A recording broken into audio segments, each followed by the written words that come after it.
So oftentimes you see this in public a lot where men are wearing these gray, black, and white colored type of outfits.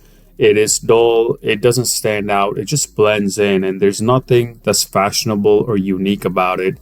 And they dim a lot of their attractiveness when they wear these bland colors all the time. I mean, sometimes it's good, but they wear it all the time, and there's nothing inspiring or different that sets them apart. It's similar to these types of homes that you see that will just have gray and black colors. There will be no grass on the field.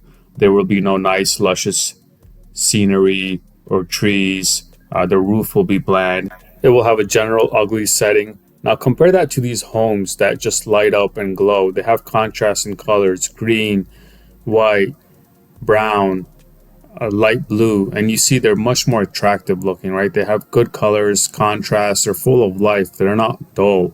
The landscaping is nice, the roofing is a good color, there's plants and flowers, and it's just so memorable. It stands out so well.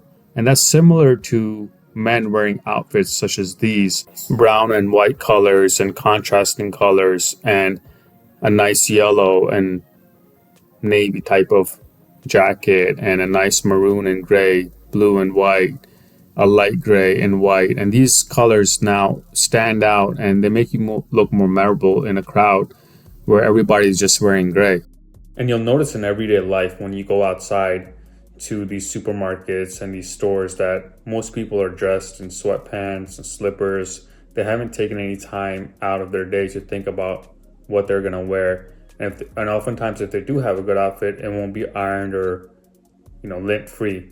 The advantages that you get from having a good outfit when you're outside is numerous and it's infinite. You can get more opportunities with people. People will treat you differently. They will talk to you more. They will think that you have some type of more important, higher importance because you're dressed well. A really good job at exemplifying good colors is this woman's store called Ulta Beauty.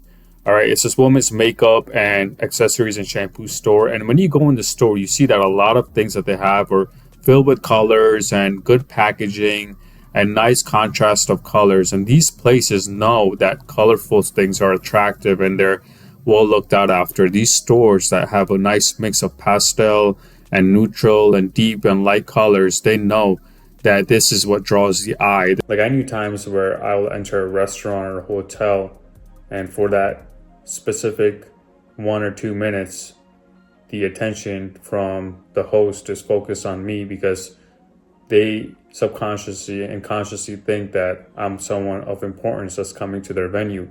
So they'll maybe give me a better seating place. They'll listen to me a little bit more. They'll try a little bit harder to impress me and give me good service just because of the way I'm dressed and I'm presenting myself.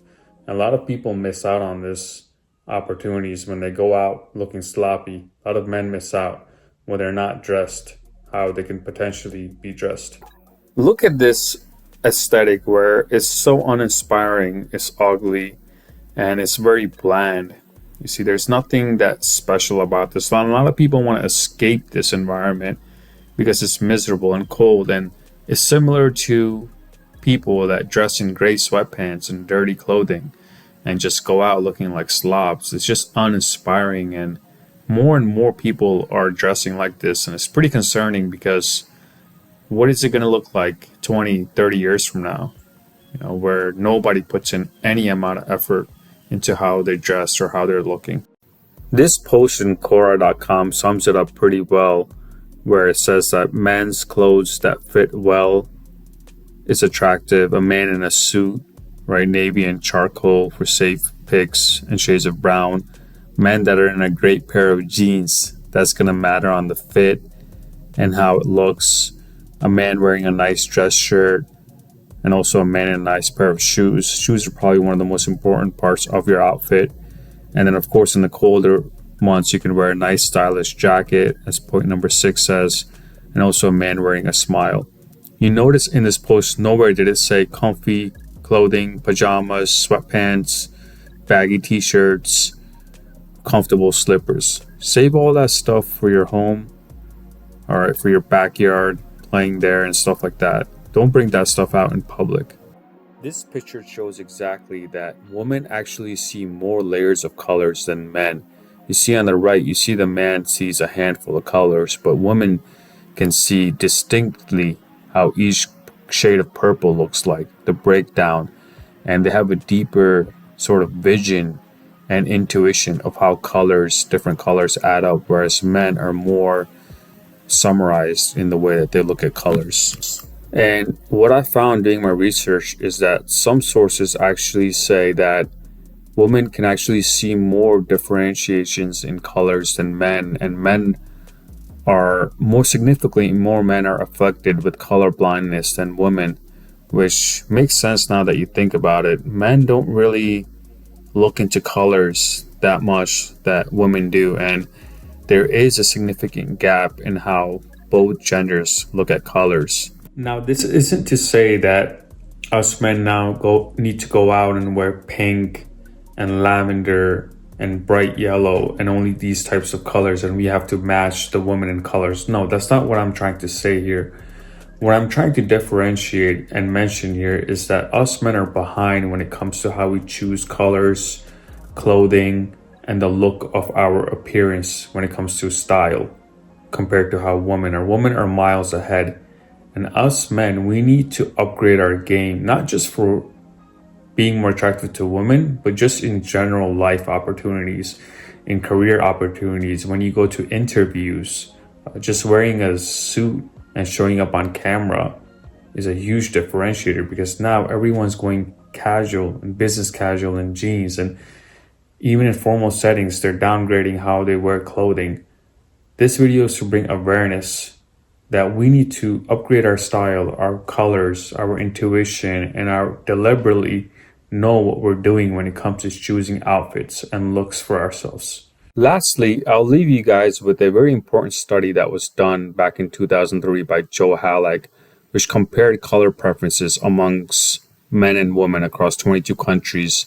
And what they found was that on the left side is men's preference, on the right side is women's preference, and they have a large similarity where both men and women largely prefer the color blue. All right, and this is a common ground that we do share between both genders, the color blue. And the reason why we prefer blue is because blue symbolizes skies, water, freshness, abundance, and you'll see a lot of men and women incorporating all shades of blue in their outfits, from light blue to medium blue to dark blue to navy. Blue is a very popular color that I will say men utilize very well, just as much, if not better, than women utilizing blue when it comes to their outfits. And conversely, you'll notice that the color purple in this study was the most notable gender difference that can be seen, and no males chose purple as their favorite, whereas 23% of female participants chose purple as their favorite. Now, this is something that I'm going to 100% side on the men with. Purple is an extremely difficult color to wear on your outfit, and 99% of the times it's just not worth it to wear purple. I just don't see any situation where purple looks good in the outfit. In fact, if you want to go for some kind of purplish or anything like that, I would suggest burgundy. Burgundy is a solid color. One of probably my top 3 favorite colors when it comes to outfits. And purple, we'll just leave that to the women.